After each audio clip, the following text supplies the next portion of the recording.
Welcome to my cooking channel. ಇವತ್ತೊಂದು ಕಡಲೆಕಾಳಿನ ರೆಸಿಪಿಯನ್ನು ತೋರಿಸ್ತಾ ಇದ್ದೇನೆ. ಇದಕ್ಕೆ ಒಂದು ಬೌಲ್ ಆಗುವಷ್ಟು ಕಡಲೆಕಾಳು ತಗೊಂಡಿದ್ದೇನೆ. ಮುಳುಗುವಷ್ಟು ನೀರು ಹಾಕಿ ನೆನೆಯಲಿಕ್ಕಿಡಬೇಕು.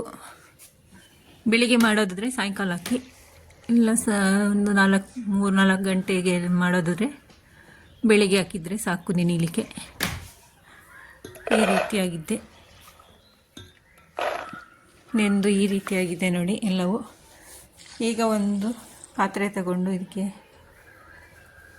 ಒಂದು 2-3 ಸತಿ ವಾಶ್ ಮಾಡಿರುವಂಥ ಕಡಲೆಕಾಳನ್ನು ಹಾಕ್ಕೊಳ್ತೇನೆ. ಇದು ಮುಳುಗುವಷ್ಟು ನೀರನ್ನು ಹಾಕ್ಕೊಂಡ್ರೆ ಸಾಕಾಗುತ್ತೆ. ಹೊಸದಾಗಿ ವಿಡಿಯೋ ನೋಡುವವರು ಸಬ್ಸ್ಕ್ರೈಬ್ ಮಾಡಿಕೊಂಡು ವಿಡಿಯೋ ವಾಚ್ ಮಾಡಿ, ನಿಮ್ಮ ಫ್ರೆಂಡ್ಸ್ ಫ್ಯಾಮಿಲಿಗೆ ಶೇರ್ ಮಾಡಿ, ವಿಡಿಯೋ ಇಷ್ಟ ಆದರೆ ಲೈಕ್ ಮಾಡಿ. ಇದಕ್ಕೆ ಸ್ವಲ್ಪ ಉಪ್ಪನ್ನು ಹಾಕಿ ಬೇಯಕ್ಕಿಡ್ತೇನೆ ನಾನು. ನೀವು ಕುಕ್ಕರಲ್ಲಿ ಆದರೂ ಬೇಯಕ್ಕಿಡ್ಬೋದು. ಒಂದು ಮಿಕ್ಸ್ ಜಾರ್ ತಗೊಂಡು ಅದಕ್ಕೆ ತೆಂಗಿನಕಾಯಿ ಪೀಸಸನ್ನು ಹಾಕ್ಕೊಂಡಿದ್ದೇನೆ, ಕರಿಬೇವಿನ ಎಲೆಯನ್ನು ಹಾಕ್ಕೊಂಡಿದ್ದೇನೆ ನಾನು.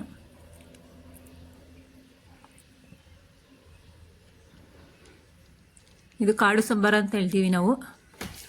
ಇದು ಹಳ್ಳಿಗಳ ಸೈಡಲ್ಲೆಲ್ಲ ಸಿಗುತ್ತೆ, ತುಂಬ ಟೇಸ್ಟಿಯಾಗಿರುತ್ತೆ, ಪರಿಮಳವೂ ಸಹ ಚೆನ್ನಾಗಿರುತ್ತೆ.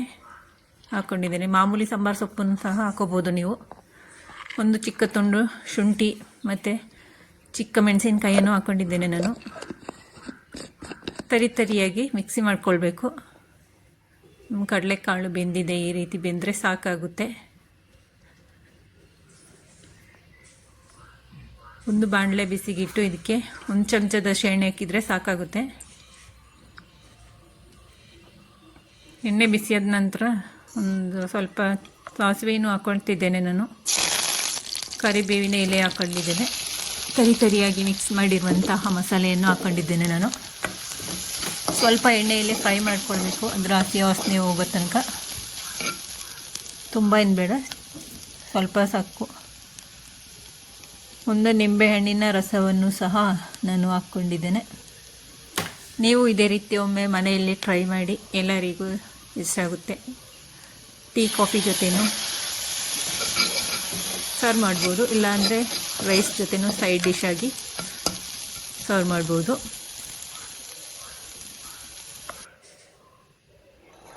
ಇವಾಗ ಬೆಂದಿರುವಂತಹ ಕಡಲೆಕಾಳನ್ನು ನಾನು ಆ್ಯಡ್ ಮಾಡ್ತಾ ಇದ್ದೇನೆ.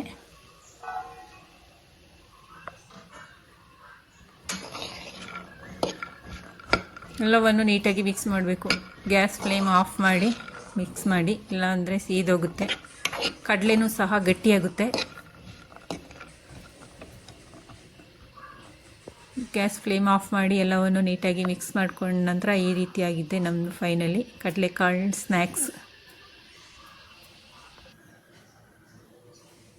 Thank you for watching. ಎಲ್ಲರಿಗೂ ಬಾಯ್.